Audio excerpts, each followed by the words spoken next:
pictures, I guess. Yeah, that's fine. We have a full coffee set, full tea set. Okay, so, John, right? Yes. Hi, John. Thanks for waiting and coming and everything. Appreciate that. John, tell us a little bit about what you brought today. Yeah, this is on or not? Is it? Just double check.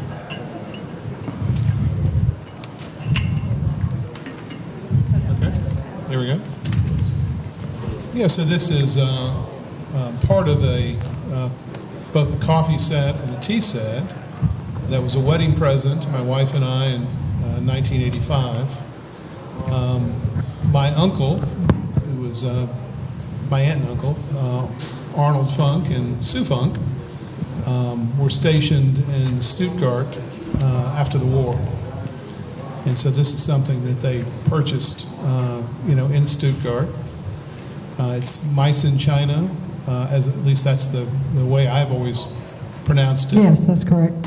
And I guess the craftsmen, artists in that area, working under the direction or the sponsorship of the government of the king, whatever at the time, and around early 1700s, sort of figured out what the Chinese had known for 1,000 years. That's a key. That's important.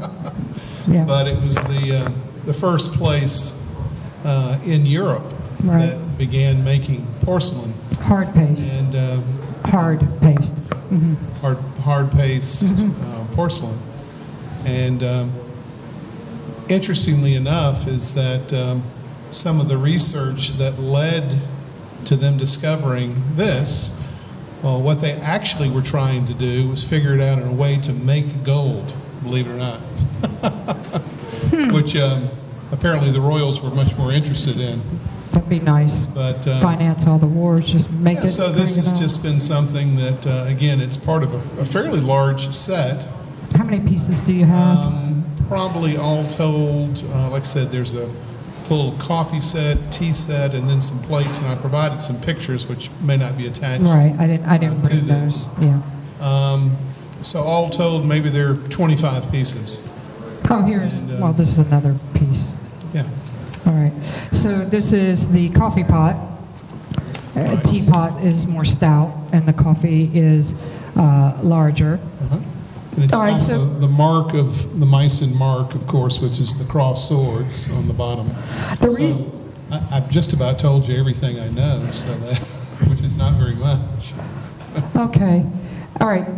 The reason that I chose this object is all of the history that was so accurately recounted for you. But other than the historical, this was not made in the 18th century, in 1710. That's when the factory started under the sponsorship of the king, so later, but there's various factories in the area.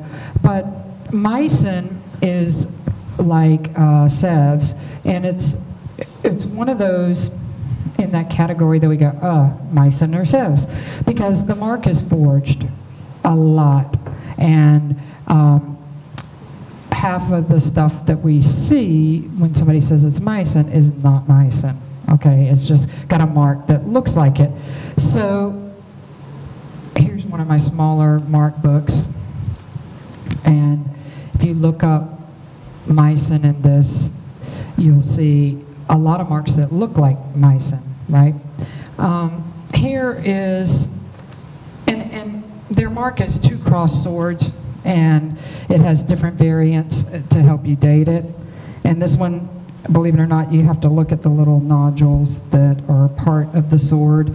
And here's a list of the date ranges of the marks.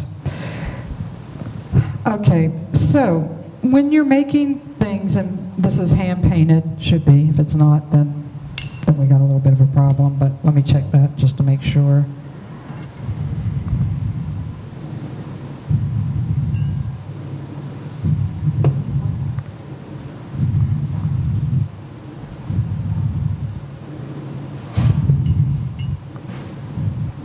This is hand painted, so that's a good thing. Here's the really top. It's very lovely. We call this the knop. So the knop is a stylized knop. So it's got a little chip in it, a couple of little chips.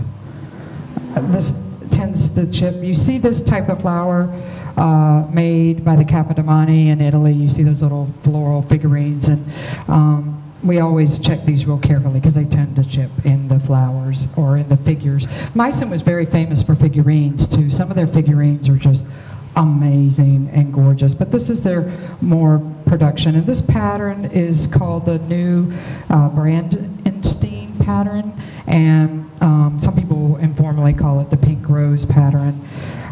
You've got a lot of pieces. One of the things with Meissen... Mine actually has some figurines too. I never knew that they did figurines too, because I've got a china case at my mother's house that's full of figurines. Big ones? Yes. Oh, big ones are good if they're Meissen. I'll take the picture.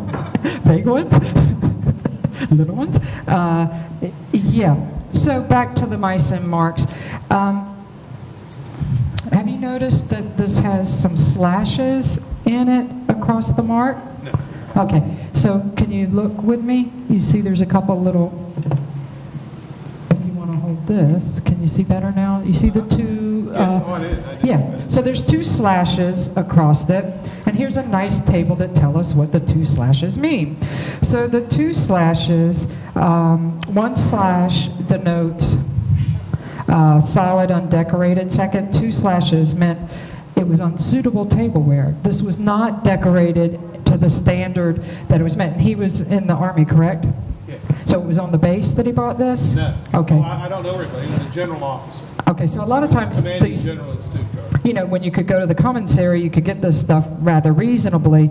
So maybe they sent the seconds there, but it doesn't appear to the naked eye to be a second, but Meissen has high standards, right? So based on the number of slashes or marks tells us how far down the line. You're not too far. So that being said, with the damage on that, are the rest of the pieces damaged, not damaged? No, I didn't know this was damaged, actually. Yeah, you got some small little chips. See where the white is kind of popping up in there as well. And they tend to get damaged there. So a coffee pot that was not listed as being second, although you can easily miss those little scratch marks, sold recently for $400 plus the buyer's premium, so about $480. Yours with the damage and the second, I'd have to take off, you know, half. Unfortunately, porcelain, like glass, is one of those things, once you start getting some damage on it, it really starts diminishing the value. I'm more concerned about it being a second. The market has somewhat diminished for these items.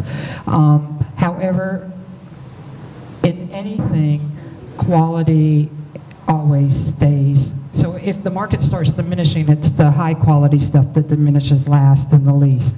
Okay, so in terms of diminishment, it's not as bad as some other porcelain, because in general, people aren't entertaining and using this type of thing anymore. So the younger people, they want stuff from Crate and Barrel and Tiffany's. They're not Tiffany's, sorry, Target. I said Tiffany's. They're not registered at Tiffany's or Macy's or Rich's or anything like that, right? They want Crate and Barrel and Target. So, you know, that's the secondary market is a little bit difficult with these. So with all the pieces, you know, the pink rose cups and saucers, this one sold for $360 in 2014 on eBay.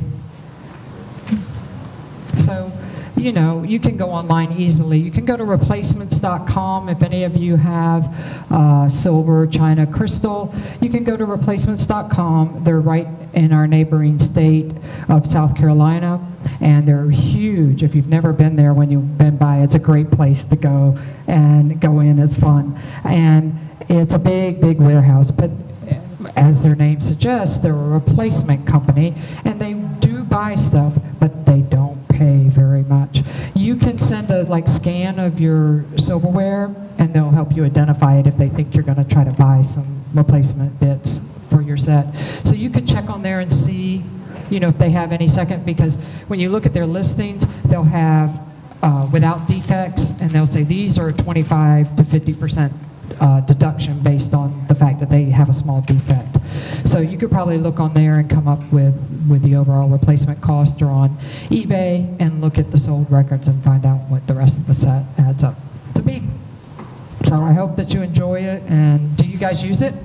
We don't. Okay. It just sort of is on display. And what's interesting is that we visited my aunt at 85, and she quickly told us that she wasn't going to be able to come to the wedding. And we said, of course, we understand. You know, she was 85. Little did we know she was going to live to be 102. But she said, well, I didn't get you a wedding present. And we said, well, that, you know, we don't expect, you know, any sort of present, you know. She said, but there is something over there that if you have some interest, you can, you know, have it. She was at the point of, her husband had died 4 years earlier, and she was getting rid of everything. She said, I have some things that I'm taking over to Salvation Army. And so we brought this box over, and we opened it up, and this complete coffee set and tea set were in it. So we rescued that from Salvation Army. Very good. Somebody else would have it sitting in their cabinet and would have sold it off a long time ago. So that's wonderful that you have it. And thank you for bringing it in today. Thank you.